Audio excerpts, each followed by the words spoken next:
Hey everybody, how you doing?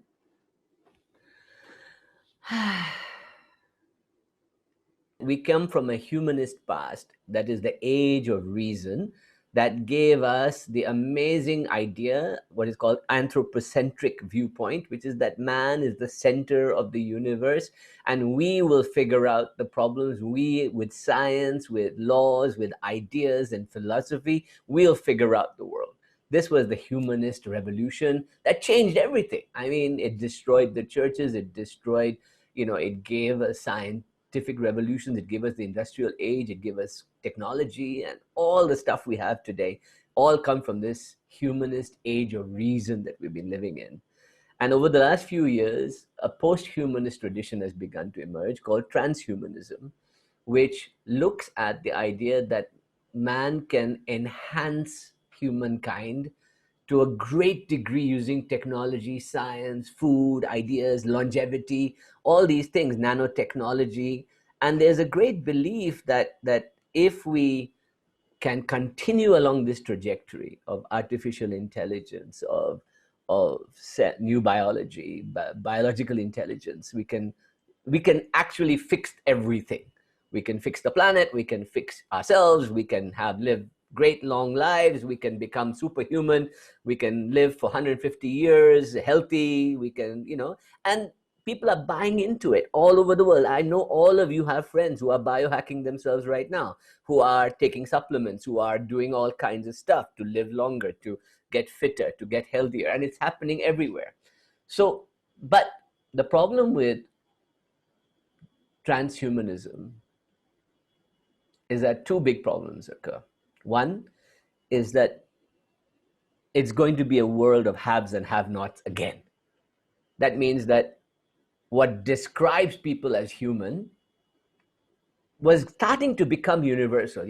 We started to stop calling black people or Asian people barbarians, or the white races did not. I mean, when the Spanish inquisitors came, in order to justify killing all the Native Americans, they had to call them inhuman barbarians, because if they were considered human, then they were Christians and you could not kill Christians. So the whole idea was to describe them as barbarians. They were not human anymore. When they started buying slaves and shipping them over to America, these weren't humans, these were barbarians that we could just buy, and they didn't have a soul, they didn't have a Christian value that we could do. When they took over India and looted India completely, same thing. It was like, they're not human, they're less. So all their tantras and all the religions are all rubbish. Right? This was the whole paradigm of what was called humanism, gave rise to all these divisions. So you were this human or you were that human. Which human were you? If I was born in 1920 in India, you wouldn't be talking to me. I would be a clerk in Calcutta serving some British master, right? Or trying to figure out how to be a philosopher in my spare time. That's the reality. It sucked. It still sucks. I mean, look at Black Lives Matter. Look at everything we're seeing around the world right now. It's what is human is becoming, is still who has the power, who has the money, who has the technology, and now transhumanism is moving into even more direction. The Elon Musks and all are going to go off to space and leave all us poor sods on Earth to meant for ourselves. I mean, what kind of world is that? So it's not that it's bad, it just no morality or ethics to it are being applied. Where is the ethical value that said, let's enhance everybody, let's give antivirals to everybody, let's make everybody well, let's get the whole world well. So that posthumanism, which is very popular now in Silicon Valley and in places like that, is a future where science is going to fix everything. Boom. And what that means is that we'll fix the climate, we'll fix the environment, we'll fix poverty, we'll fix economics, everything. AI, and you just have to read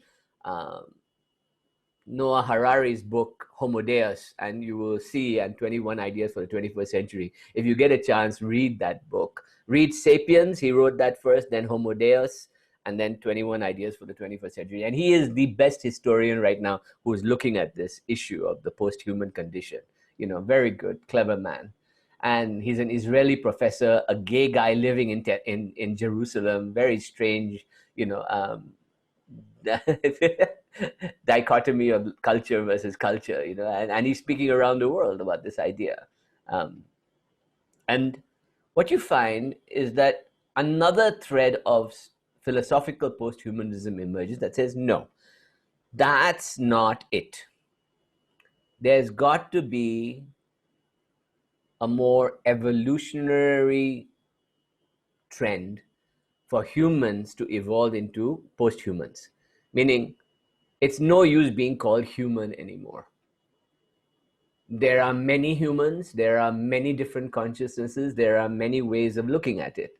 So if you look at it, the idea of a consciousness expansion, right?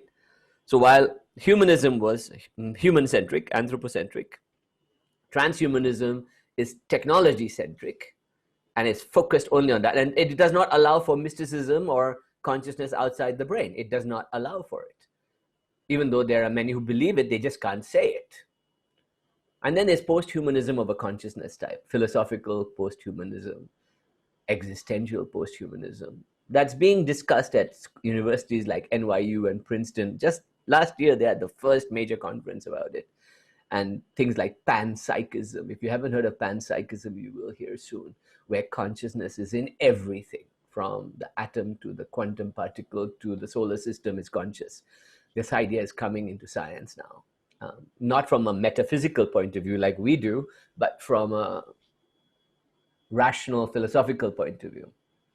So posthumanism at an existential level, at a philosophical level, looks at few things. That what does it mean to be human is now being torn apart. It's being torn apart, and what we're seeing is that the way we connect to nature has to be reinvented, rethinking.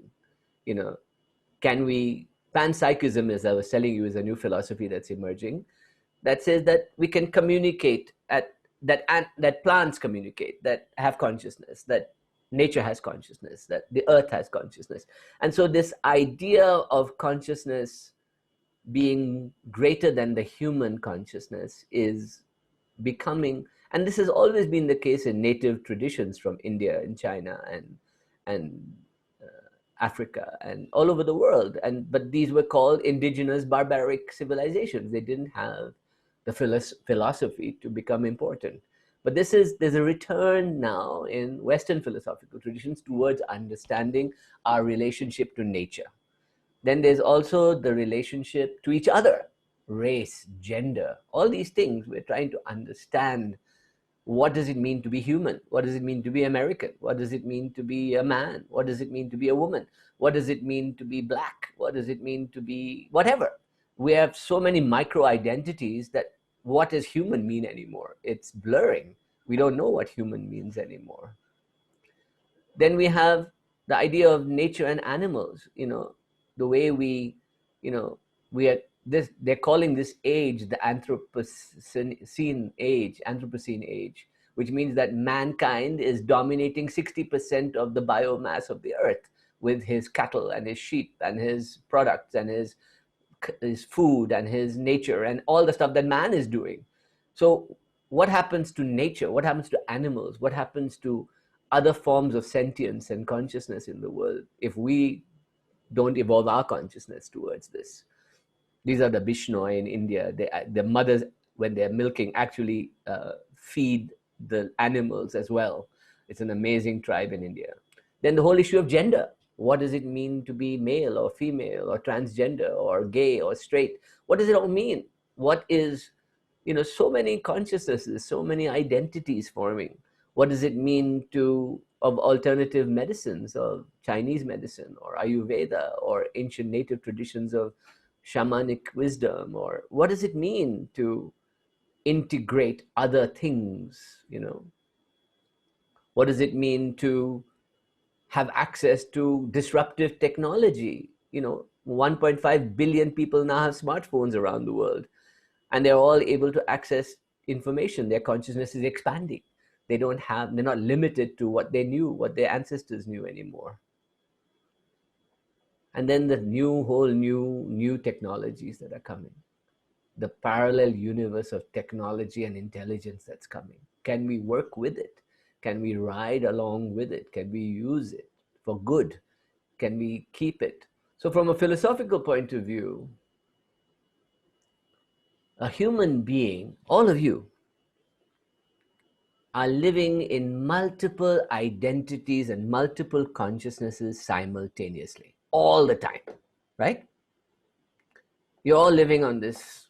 You're one moment you're a man or a woman, one moment you're protesting, one moment you're a worker, one moment you're a free thinking spirit, one moment you're a tantric, one moment you've got all these multiple consciousnesses that you're design and create you. That to describe yourself as a human consciousness is such a limiting idea right now.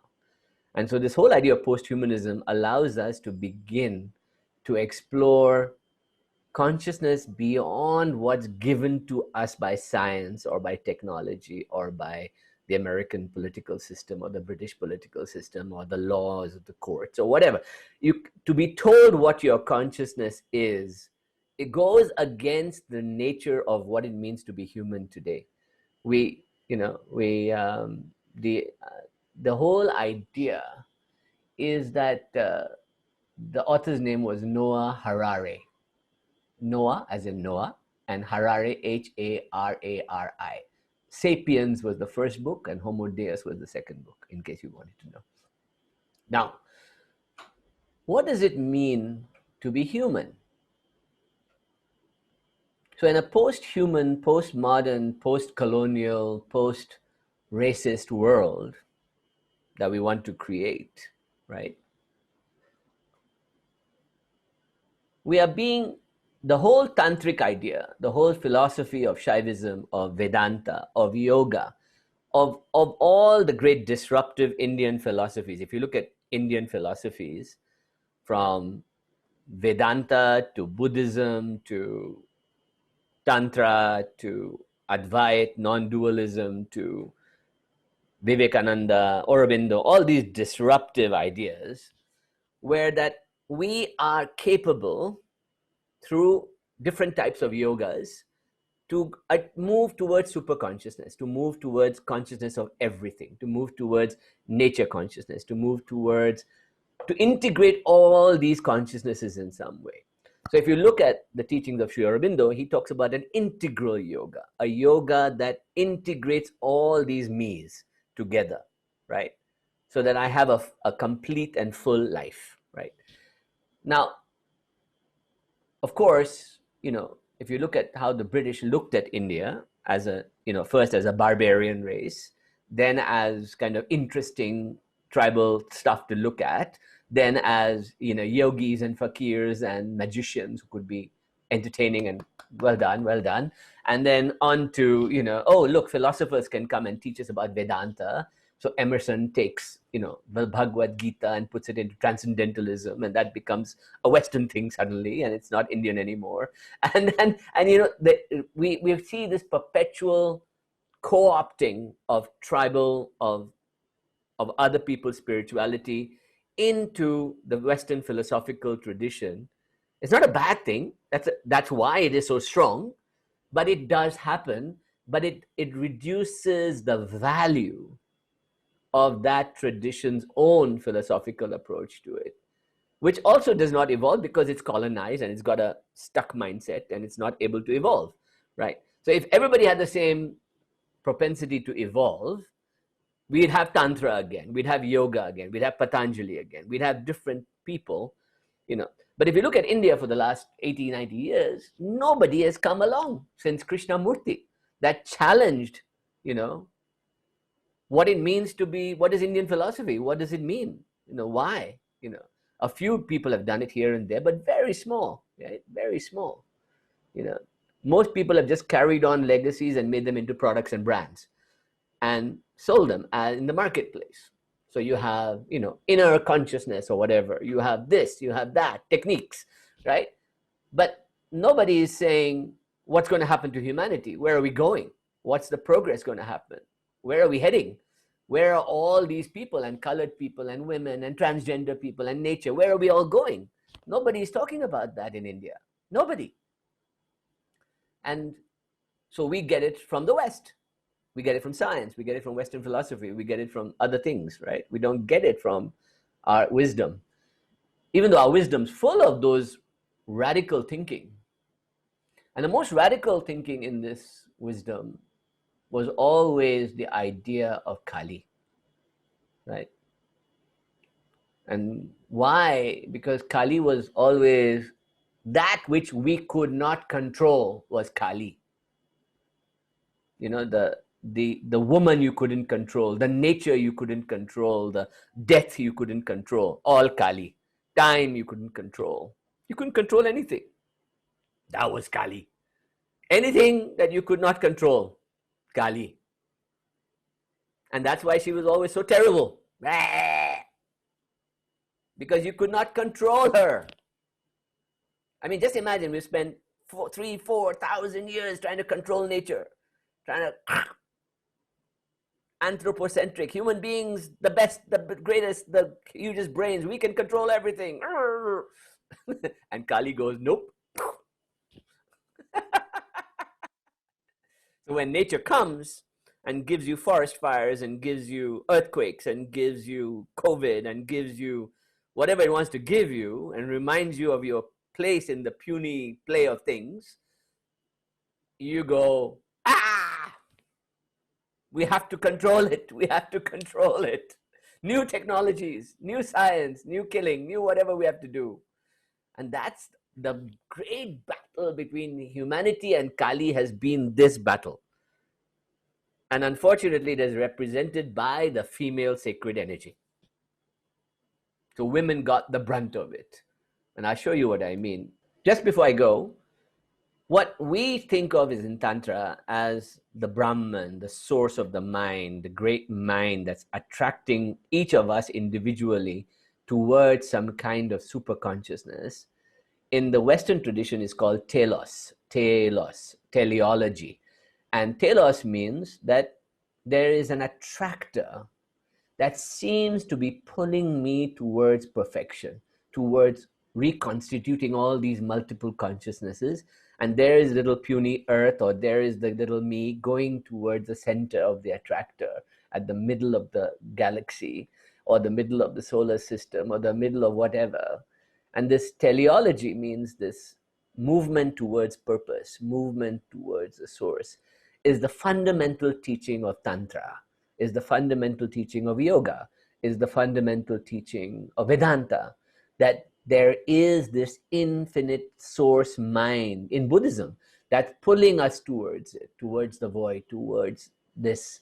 And we can progress in our consciousness all together, but we have to do it, each of us, one at a time. It's not going to happen in some collective big party. It's not going to come from above and be given to us. It's going to be by us reaching for it. That's the idea of the telos. And what you also find is that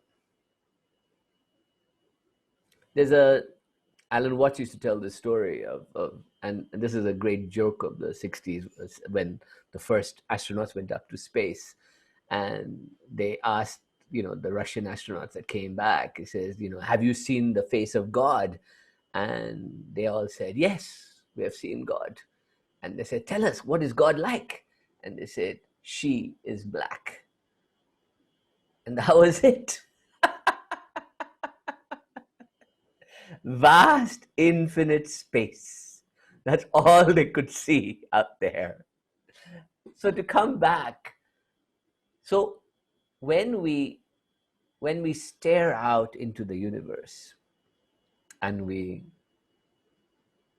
sense in awe the vastness, the emptiness, the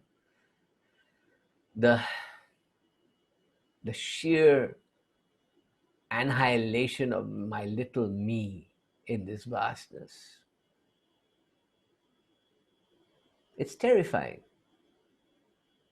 yet it's exhilarating. Because first of all, I can even think about it.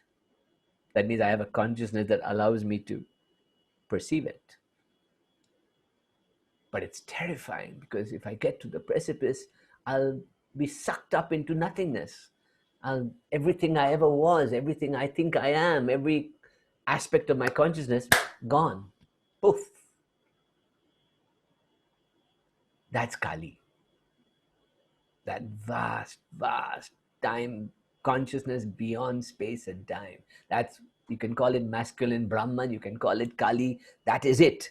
That pure, vast annihilation of everything you are, and yet we seem to be living in it. That great Vedantic prayer, Om Purnamada Purnamidam Purnata Purnamudachyate Purnasya Purnamadhaya Purnameva Vashishyate. Purna means full. That means that full black universe, the mind of everything. All this came out of that. But when this comes out of it, that still remains complete. How? How did I come out of that and still everything remains complete? And if I come out of it, nothing, it's still full. The entire mind is full. And when I dissolve back into it, I dissolve back into that knowledge. So let me dissolve back into it.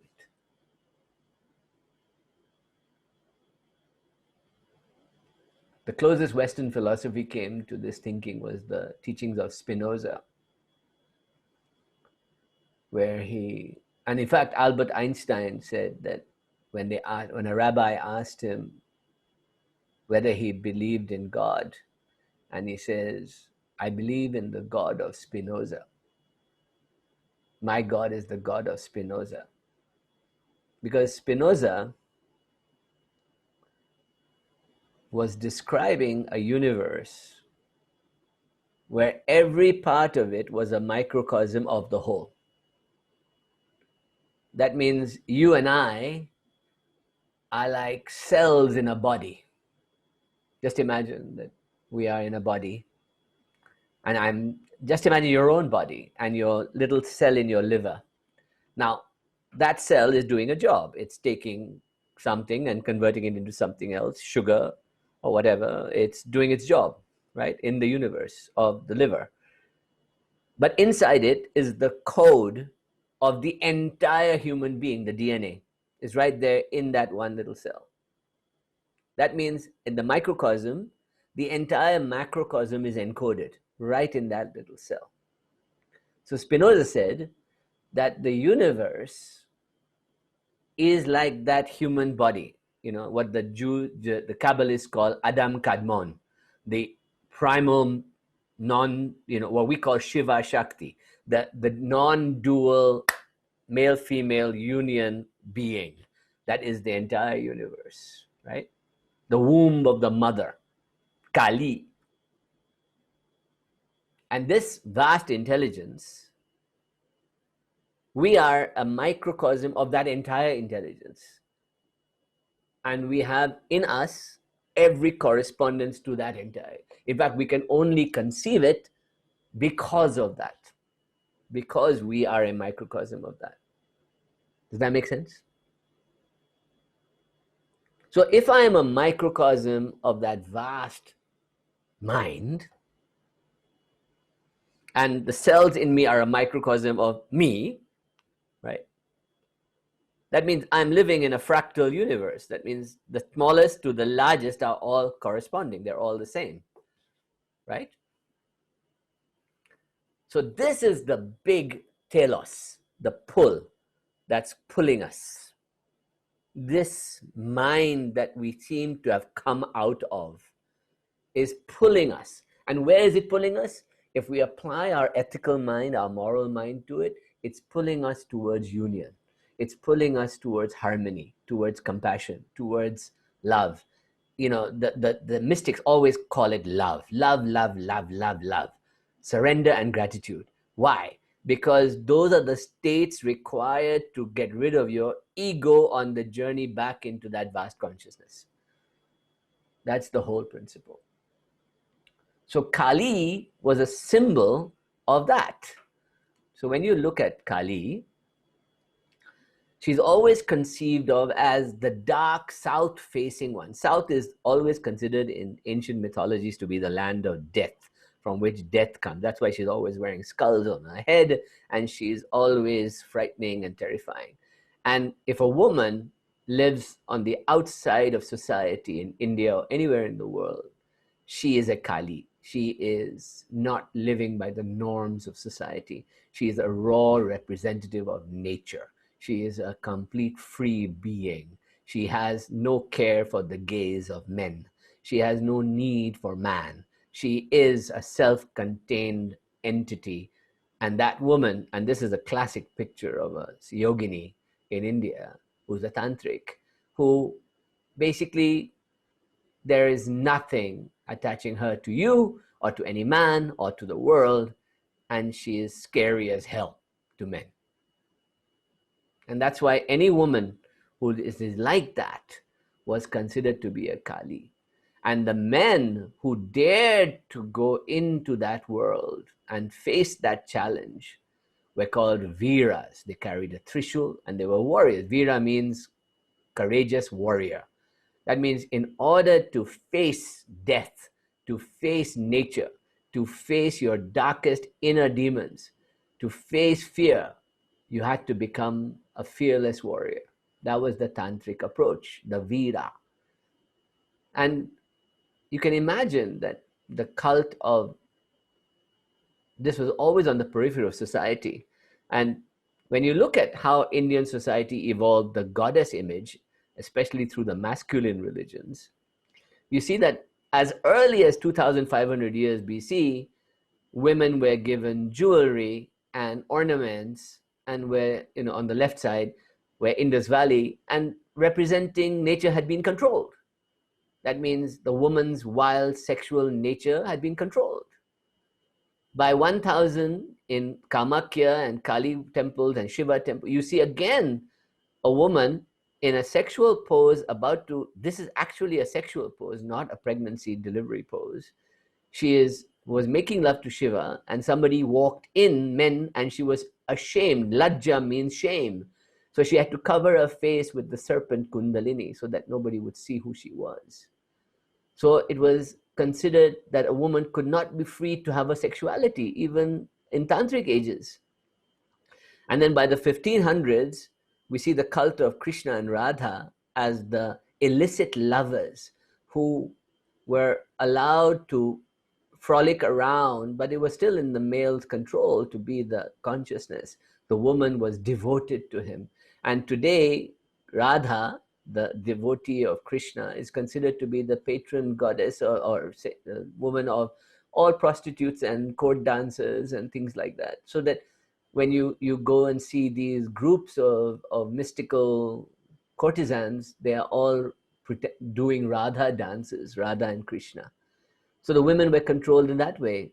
And today in modern India, the goddess has taken on the popular roop of being the mother, Ma Durga. Ma Durga is not an ancient Indian goddess.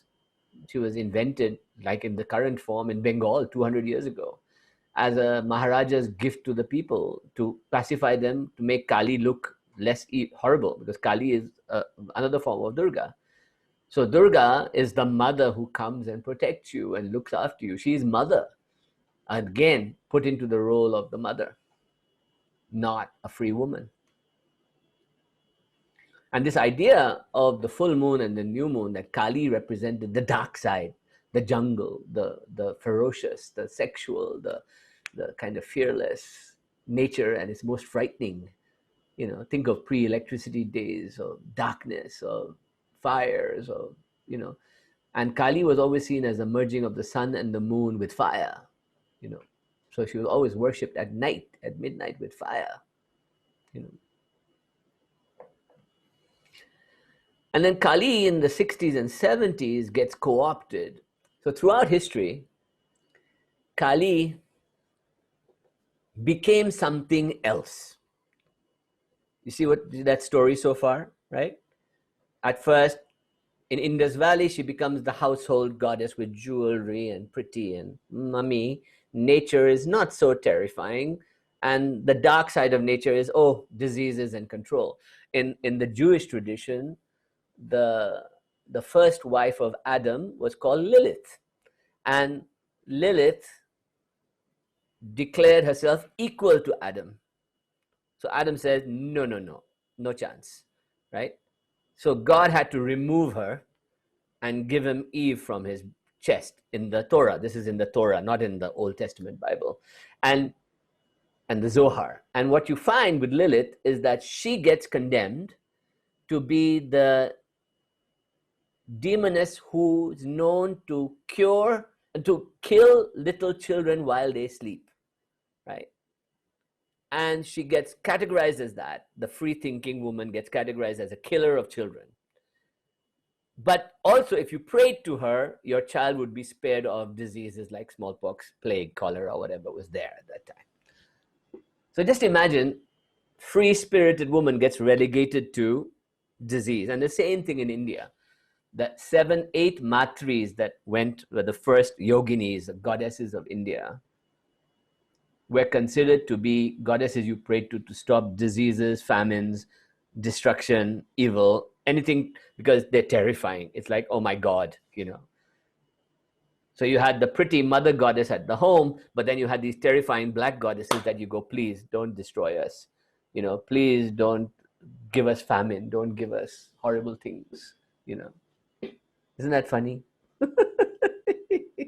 Then in the West, you see that people co-opted. So Kali, when she got known in the 20s and 30s and 40s into Western world, Kali got co-opted by neo-paganism, by witchcraft, by neo-feminism, and Kali became a symbol of the ferocious woman of the West, sexually free, tantric. This was Kali. And Kali, till today, Kali is used as the symbol of the free spirit in the West, the frightening woman who cannot be controlled. Just imagine how many roles we have to play. And if you go to, this is Laguna Beach in California. One of the best Kali pujas in the world is in the Kali temple at Laguna Beach. I've been there, it's beautiful. You should go there. You can see a full Kali devotional stuff going on with American priests, all American priests who have trained in India and come and become priests there. It's lovely. It's great to see Kali really being worshipped in Calcutta and in Laguna Beach. I love it. And today, Kali is mainly worshipped in Bengal, in Assam, in the Northeast, where they're still free-spirited in that way. You know, it's still that way in India. And there are many Kalis. I'm not going to go into them. There's Kala Ratri, Adya Kali, the original, the dark womb before the first light. There's the Smashan Ghat Kali, the Kali of the cremation ground, who represents the ferocious, fearless man who will become sexually aroused and go to the other side with her help. You know, the Kali Bhavatarini, she's the remover of veils, you know. She is the Chamundaya, we talk about Chamundaya, the destroyer of the chattering mind and the stupidity and ignorance of the body, the destroyer of doubting and doubting yourself and doubting everything. The Rakta Bija, the Kali, she drinks the blood of stupidity and mind. That's why her tongue is sticking out, so she can drink the blood. And she cuts the head off of the ego. She holds the heads of all the monsters she has destroyed in your ego. You know, this is Kali. This is the mythologies of Kali are endlessly, you know, about you and your place in the world. And then in the Mahakali, this is the most important part for us, is that she has 10 heads and 10 arms, and she has 10 aspects which are in your body, which are the 10 Kalis. And I'll take you into this later, but what each Kali represents in modern terms, and we can come back to that in a second. So the thinking is that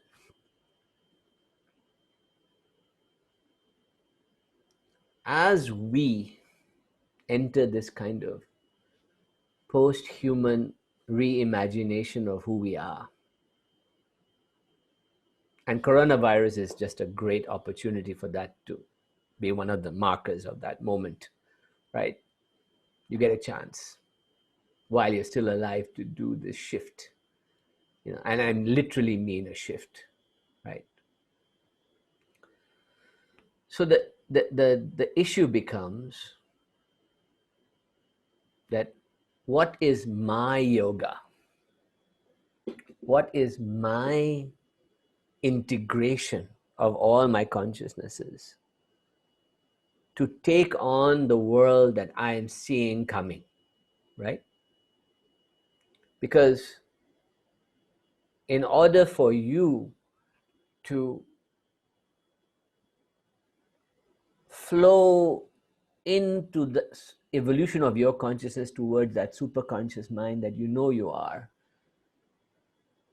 you have to have synthesis and integration occur, right? And if you're going to integrate, you have to realize that the world is not going to be kind to you. The world will block you. The world will throw up all kinds of chaos for you. Doubt.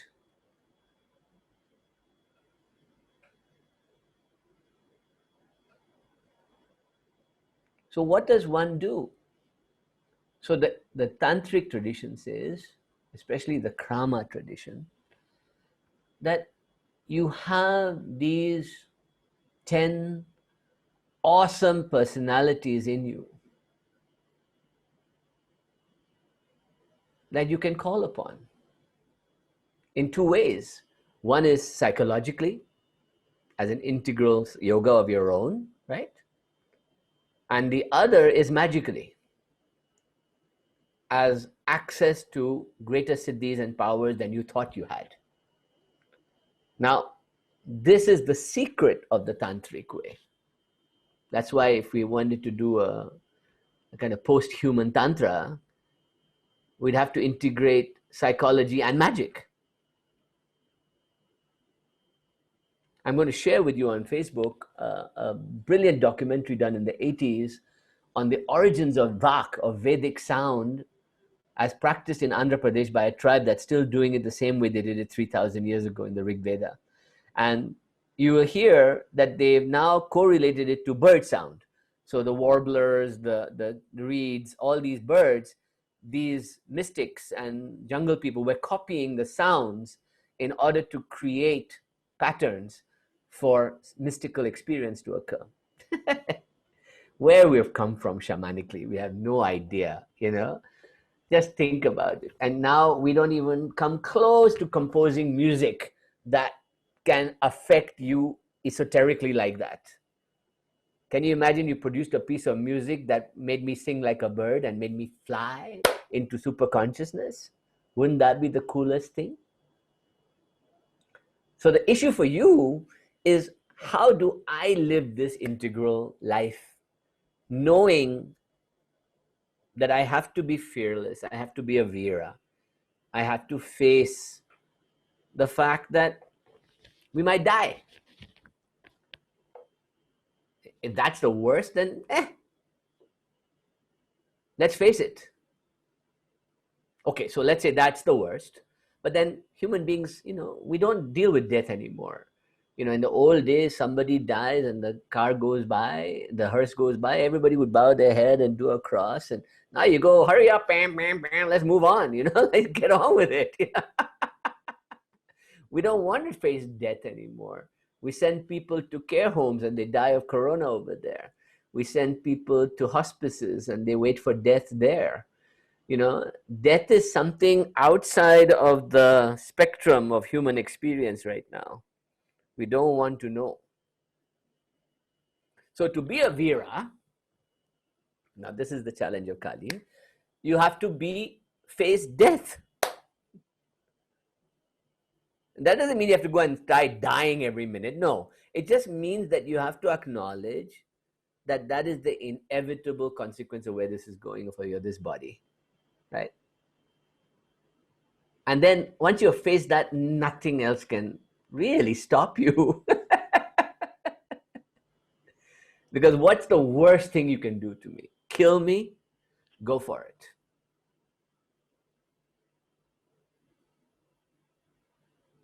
So first thing is to become a Veera, is to become fearless. Second thing, as Kali does always and it's in Patanjali as well, is to wake up now, this very moment.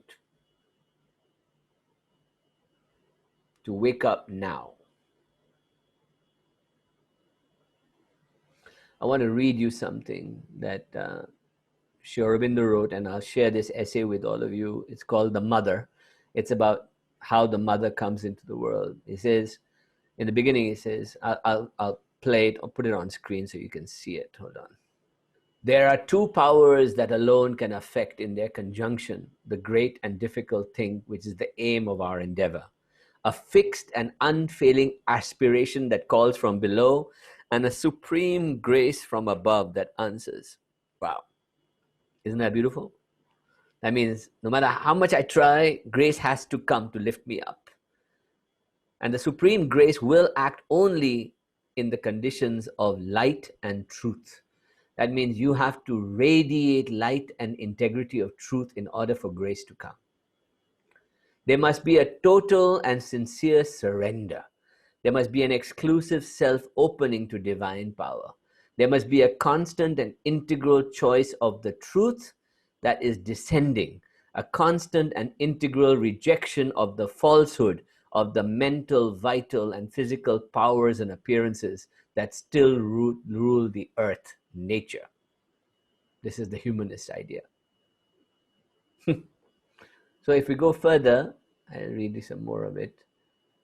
He says that Ananda may establish itself, that in bliss, itself in a body growing always more divine. That means the more you work on this integration, the more Ananda you get. Surrender of oneself and all one is and has, and every plane of the consciousness and every movement towards the divine and the Shakti is that Ananda. To walk through life armored against all fear, peril, and disaster, only two things are needed, two that always go together: the grace of the Divine Mother, Kali, or Bhuvaneshwari, or Maheshwari, or whatever you want to call her, Lalita, on your side, and an inner state, and on your side, an inner state made up of faith, sincerity, and surrender. You must know that she is there for you. Let's go find Kali now. Hold on a second. I'll share this with you. It's worth reading. I'll put it into the supplemental. So he says here that Mahakali is of another nature, not wideness but height, not wisdom but force, and strength are her peculiar power. There is in her an overwhelming intensity, a mighty passion of force to achieve, a divine violence rushing to shatter every limit and obstacle. All her divinity leaps out in a splendor of tempestuous action. She is there for swiftness, instant, for the immediately effective process, the rapid and direct stroke, the frontal assault that carries everything before it. Terrible is her face to the Asura, dangerous and ruthless her mood against the haters of the divine, for she is the warrior of the worlds who never shrinks from the battle.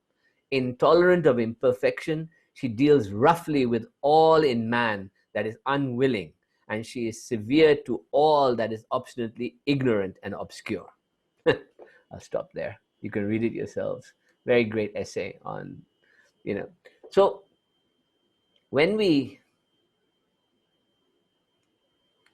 so the Kali techniques teach us two ways of approaching Kali. The 10 Kalis, the Dash Mahavidyas, are you. They're you.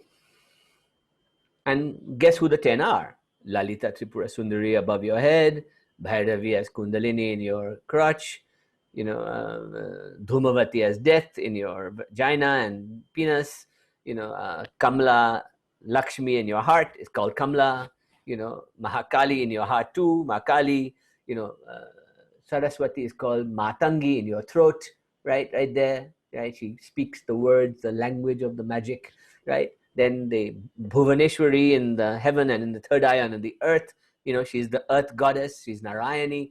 All of them are there. All 10 original Shaktis are there. And each one has a sound and a geometry.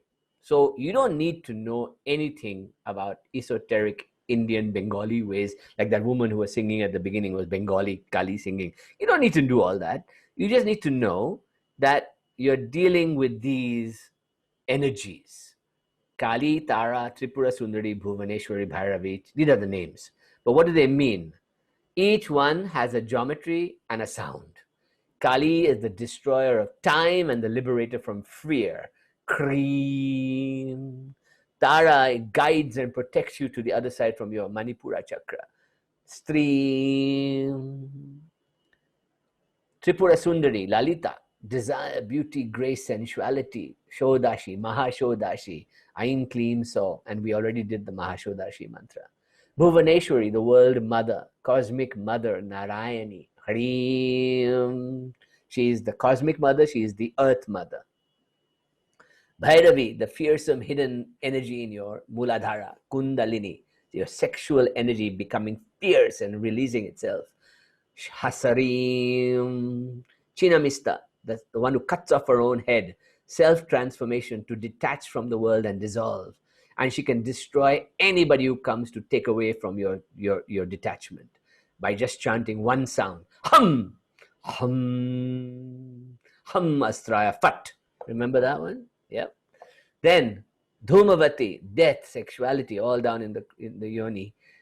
Transience, the widow. Dhum. Baglamukhi, the one that stops you from moving, keeps your body steady so you can stare up into the other side, and she propels you with hum astraya fat to the other side.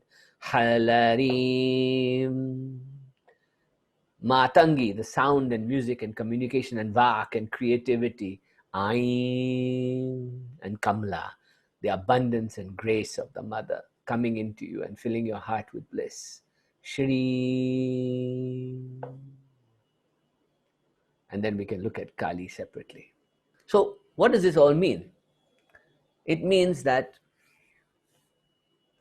you have now, by doing this work we have done, preparing the body, the nadis, the chakras, the energy system of your body, you are now, with one sound and one thought, able to manifest a power you need. Now, all of you are drawn to one or the other of these powers. That's okay.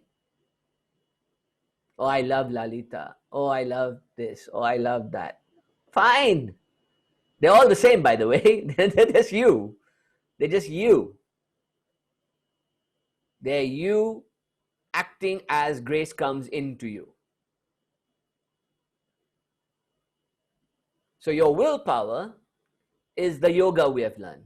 The kriyas, the breathing, the strength, the energy, the preparation of surrender in the body.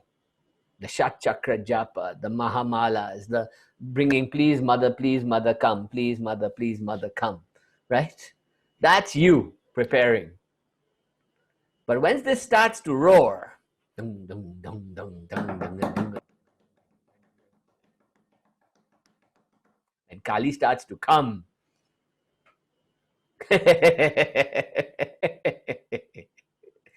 that's you receiving grace and becoming full. So,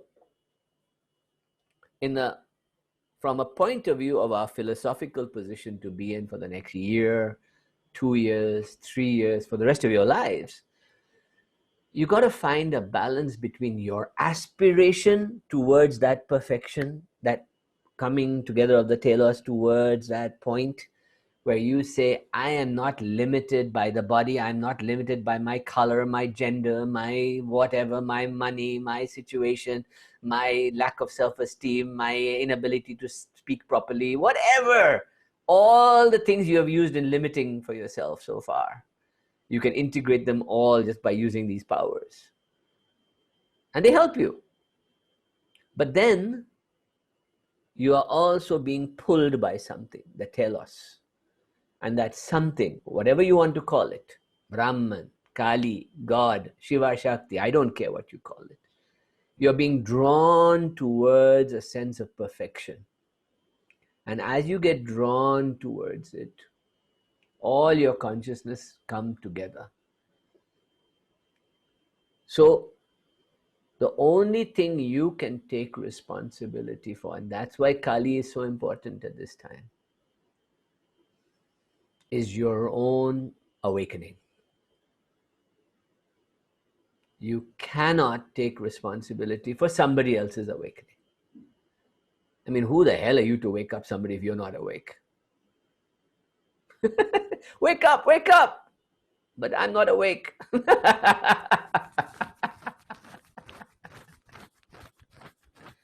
So number one, you want to wake up to this integration of consciousness that's occurring for you, to this movement towards something, to this unstoppable force that's pushing you towards something, to this violent warrior goddess in you that's pushing you and saying, go, enough. Stop finding ways to sabotage this idea. Stop it. 6 months you're still talking about it. Why? Kick yourself. Get out there, do something. She's there. You've already trained your body to tune her. What are you waiting for? Mostly you're waiting because you when you get to the precipice, you don't want to jump. Then you'll have to give up the world, the ego that you've created. Me, mine, all will go. But actually the opposite will happen. More integration will occur. More powers and siddhis will come to you. More superpowers will come to you. More people will be attracted to you. More people will follow you. This is the irony of surrender, is that the moment you choose to surrender and jump off the cliff, everything starts working.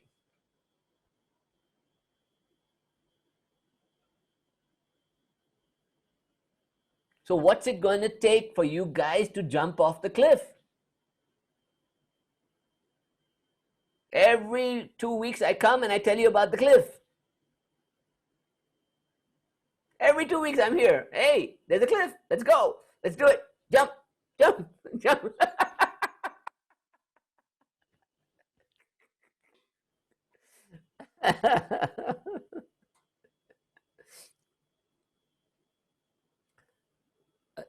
Once you start doing this way of life, and you're doing it, many of you, most of you are doing it, otherwise you wouldn't be here. When you start doing it, integration begins to happen automatically. Serendipity begins to increase. Siddhis begin to increase. Intuition begins to increase. Luck begins to increase. Good things start to happen. But another thing starts to happen, which is very important in the Kali disposition, which is not to see either a success or failure as any different.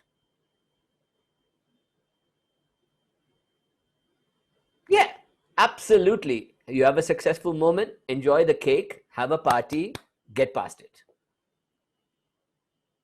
Because the likelihood is that something terrible is going to happen also. Just when you think you're making millions of dollars, cancer will hit you. This is life. It's going to happen. So what do? We become yogis in Kali, the middle pillar. Neither this nor that. No bad karma, no too much good karma. No me all the time, I let go. Surrender, surrender, surrender. I shared this talk with you by Fenwick, the great psychiatrist who looked at near-death experience and death and hospice death and studied thousands of cases of people dying. And he said that all the people in the hospice that prepared themselves and saw it as a transition of beautiful thing that was going to come, had the most beautiful death. Relatives came, sat by them on the bed, angelic images came, people came, light occurred in the room, and they went. And those that clung on to life or money or things or fear had a terrible death. You know? So I always ask this question. I say that if you act as if that tomorrow is not going to happen for you, and we can work backwards. We can say, all right, if I gave you unlimited resources, what would you do? I've done this game with all my people I do mentorship with. If I gave you unlimited money, unlimited resources, what would you do? All right, think about it. But then if I said that you have 6 months left to live, and you can live the full 6 months, but at the end of 6 months, boom, you're gone. No suffering in between now and then. Full life. What would you do? And then I give you a final challenge. I said, all right, you know, that one you can figure out. I'll make my list. I'll clean up my affairs. I'll see all my family. I'll ask for forgiveness. I'll forgive those that hurt. I'll love everybody. I'll phone everybody. I'll go and visit a few places I wanted to see. And then the last day, I'll sit in meditation on some beautiful Himalayan cave and pop, I'm off. All right, good one. 6 months, that's a beautiful plan. But what about if you had only 1 day left? 1 day of Kali. She's going to wipe you out 24 hours from now. 21,600 breaths from now, you're going to die. What would you do? So why not act as if this next breath is your last? Oh, and then you breathe in and you're alive again. Oh, wow, look at that miracle. I'm alive. Then another breath goes out. Oh, I just died. Look, miracle, I'm alive. Thank God I'm alive. Okay, then you could spend the whole day going, I'm dead, I'm alive, I'm dead, I'm alive. But then after a while, you get used to it. So you think, okay, I'm going to die now, and I'm going to hold my breath out and see how long I can hold it out. So I wait. I die. And something very weird happens when you do that. Your brain goes still. One breath out, held out for 10, 20 seconds, your brain goes to theta. Within 3 breaths. Guaranteed, try it. My daughter gave me a Fitbit, so I can now time my heart rate. I've started lowering my heart rate by intention. It's quite fun. I can sit here and go, okay, I'm at 74. I'm going to go down to 62. And 3 breaths later, I'm at 63. I say, yeah, good. Eventually, I'll try and stop the heart completely and see what happens. You know. Next breath in, I'm alive, and I can feel every cell in my being. I can hold it, and I can tune inwards and listen. I can listen. I can hear my heartbeat. I can feel the horripilation of my skin. So what Kali is saying, which is also the first line of yoga, Patanjali's Yoga Sutras, is now yoga. Not come listen to me, let's all sit around and do yoga. No, that's not what it means. It's saying now you're in yoga. Listen to your subtle being. Withdraw into the subtle mind. So this next moment, she's waiting.